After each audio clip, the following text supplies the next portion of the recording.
السلام علیکم. کیسے ہیں آپ سب لوگ؟ امید کرتی ہوں کہ خیریت سے ہوں گے. آج کے اس ویڈیو میں حضرت عمر بن خطاب رضی اللہ تعالیٰ عنہ کے بارے میں کچھ معلومات یا پھر کچھ ان کے بارے میں کچھ اور نالج دینا چاہتی ہوں. حضرت عمر بن خطاب رضی اللہ تعالیٰ عنہ دوسرے خلیفۃ المسلمین مکہ مکرمہ کے قبیلہ قریش کی شاخ بنو عدی میں پیدا ہوئے. یعنی حضرت عمر بن خطاب جو تھے رضی اللہ تعالیٰ عنہ انہوں خلیفۃ المسلمین مکہ مکرمہ کے قریش قبیلے کے شاخ بنو عدی میں پیدا ہوئے. عہد نبوی میں ابتدا میں اسلام کے خلاف تھے. جب شروع اسلام جب اتنا پھیلے ہوا نہیں تھا پر اسلام کے بارے میں وہ جان رہے تھے تو بھی انہوں اسلام پہ نہیں تھے. مطلب انہوں ایمان نہیں لائے تھے بہت دن تک. اس کے مخالف تھے, خلاف تھے. اور وہ مگر جب انہوں نے اپنی بہن کے گھر میں قرآن مجید کی آیتیں سنی تو دل میں ایمان جاگ اٹھا. پر جیسے جیسے ان کی جو بہن تھی انہوں ایمان لا چکے تھے تو قرآن مجید کی آیتیں جو بھی انہوں پڑھ رہے تھے یا ان سے سن رہے تھے تو ان کے آیتیں سننے کے بعد ہی ان کے دل میں ایسا ایمان کا جذبہ جاگ اٹھا کہ انہوں نے اسلام قبول کر لیا اور سب کے سامنے اعلان کیا کہ مسلمان ہوئے. جب آپ اسلام لائے مکہ مکرمہ کے در و دیوار نعرہ تکبیر سے گونج اٹھے. مطلب جب آپ اسلام قبول کر چکے ہونے کے بعد اس کے بعد بہت سارے ایسے ہو گیا کہ ہر جگہ پر نعرہ تکبیر گونج رہے تھے. مطلب زور زور کے نعرے لگ رہے تھے. اعلان نبوت کے 6 سال بعد آپ اسلام قبول کیے. جب اسلام قبول ہونے مطلب جب اسلام دنیا میں آیا, جب اسلام کی شاخ دوڑنا شروع ہوئی تو 6 سال تک انہوں اسلام قبول نہیں کرے تھے. اس کے بعد 6 سال کے بعد جب انہوں نے اسلام قبول کیا. آپ کی فضیلت میں کئی احادیث مبارکہ ہے. ایک مرتبہ حضور اکرم صلی اللہ علیہ وسلم نے فرمایا, میرے 2 آسمانی وزیر ہیں, جبرائیل اور میکائیل, اور 2 زمینی, ابو بکر و عمر رضی اللہ تعالیٰ عنہ. مطلب حضور صلی اللہ علیہ وسلم کا ارشاد مبارک تھا کہ ان کے 2 آسمانی وزیر یعنی کہ 2 آسمانی فرشتے ہیں جو ہے جبرائیل اور میکائیل. تو اب زمینی فرشتوں میں بھی کوئی رہنا ہے نا, تو زمینی میں ابو بکر اور عمر بھی ہے.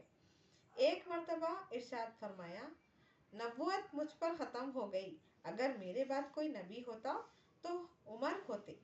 تو حضور صلی اللہ علیہ وسلم کو اتنا اعتبار تھا ان کے اوپر کہ انہوں بول رہے ہیں کہ جب میں نبوت مجھ پہ ختم ہوئی, اگر کوئی میرے بعد بھی نبی آنے والے اگر ہوتے تو وہ کون ہوتے؟ حضرت عمر. اور غزوہ تبوک کی تیاری کے لیے حضرت عمر نے اپنی آدھی جائیداد چندے میں دے دی. مطلب وہ بہت زیادہ امیر تھے. تو غزوہ تبوک یہ جو ہے جنگ تھی, غزو کی جنگ, تو اس میں جو لگنے والے, اب جنگ تو معمولی نہیں ہوتی, بہت سارے اوزار یا پھر بہت سارے لوگوں کو جمع کیا جاتا ہے. پھر اسلام میں قبول ہونے والے لوگوں کے ان کے لوگوں کو ایسا بہت زیادہ ان کو مفاد دینا پڑے گا, معاوضہ دینا پڑے گا. تو انہوں نے اپنی آدھی سے زیادہ جائیداد جو ہے وہ چندے میں دے دی تھی. مسلمہ کذاب کی جنگ میں بہت سے مسلمان شہید ہوئے, جن میں کئی حافظ قرآن تھے, تقریباً 700 تھے. اس پر حضرت عمر نے جمع قرآن کا مشورہ دیا. اس طرح آپ کے مشورے پر اسلام کا یہ بڑا کارنامہ انجام پایا. مطلب جب وہ مسلمہ کذاب کی جنگ میں بہت سارے مسلمان جو ہے وہ شہید ہوئے تھے, جس میں سے آدھے سے زیادہ مطلب بہت سارے لوگ یعنی کہ 700 مسلمان جو تھے وہ حافظ قرآن تھے, اور وہی لوگ شہید ہو گئے. اس پر حضرت عمر نے جمع قرآن کا مشورہ دیا. اس طرح آپ کے مشورے پر اسلام کا بہت بڑا کارنامہ انجام پایا. بہت اچھا لگا ان کو, اور صلی اللہ علیہ وسلم بہت زیادہ یہ مشورے کو پسند فرمائے, اور یہ سب سے زیادہ اہمیت رکھتا ہے.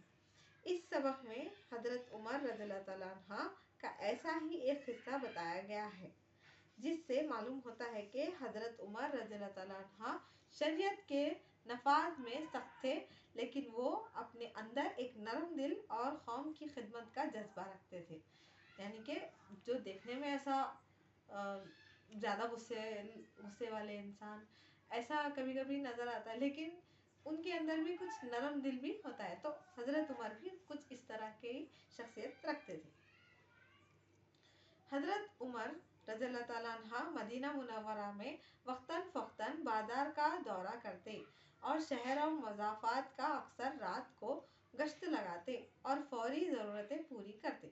حضرت عمر رضی اللہ تعالیٰ عنہ جب بھی مدینہ جاتے تو وہاں پر مدینہ مطلب پہلے کے دور میں مدینہ ایک شہر کو بولا گیا تھا.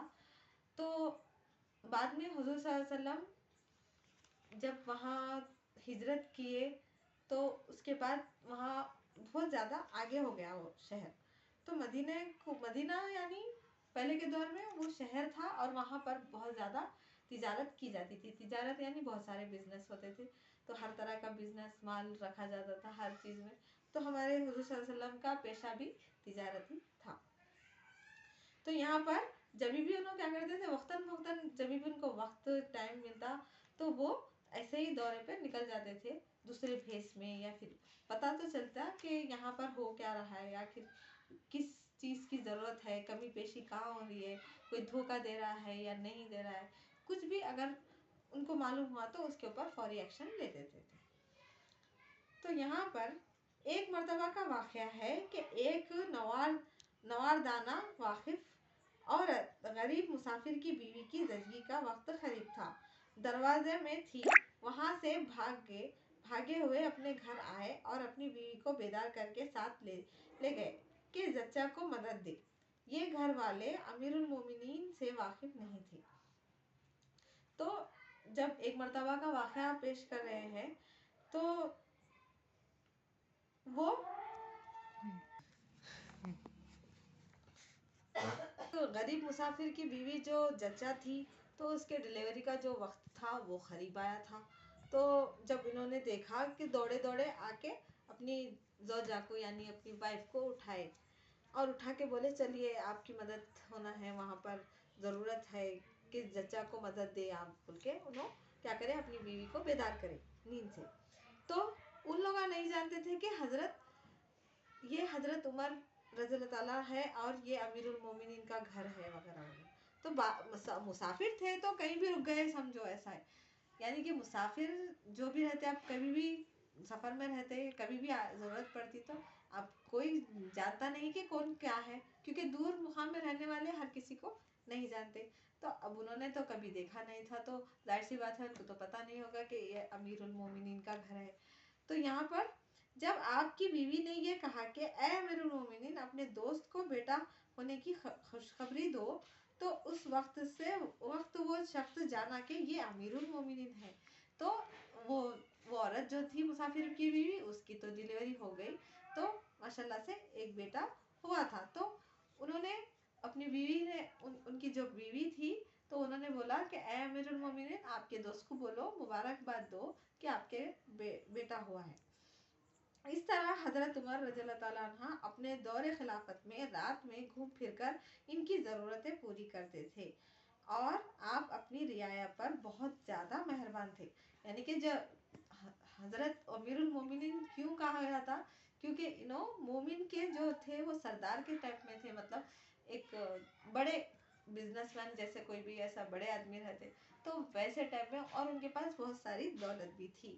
تو انہوں نے ایسی رات کے دورے کے ٹائم پہ یہ سب معاملہ ہوا، یہ سب قصہ یہ اسی لیے گئے کہ وہ اپنی رعایا مطلب اپنی قوم کے اوپر یا پھر اپنی جو بستی کے تھے، جو اپنے انڈر میں رہنے والے لوگوں کے اوپر بہت زیادہ مہربان تھے. اب کوئی بھی رہتے اب ہم کیوں مدد کرنا، یہ سب ایسے باتیں دماغ میں آتے، لیکن وہ ایسے نہیں تھے. امیر المومنین ہے ٹھیک ہے، لیکن یہاں پر مدد کی ضرورت تھی جو وہ مسافر کی بیوی کو ہونا چاہیے تھا. تو ویسے ہی انہوں نے اپنی بیوی کو بیدار کر کے اس کی مدد کی. اسی طرح سے ان کے اندر ایک بہت زیادہ مہربانی اور رحم دل انسان تھے وہ. تو یہاں پر سحر کا وقت ہے اور فجر اپنی خوبصورت روشنی کے ساتھ طلوع ہونا چاہتی ہے. اللہ تو سب کچھ دیکھ رہا ہے، تو یہ اس بارے میں ہم بھی کچھ معلومات حاصل کرتے ہیں.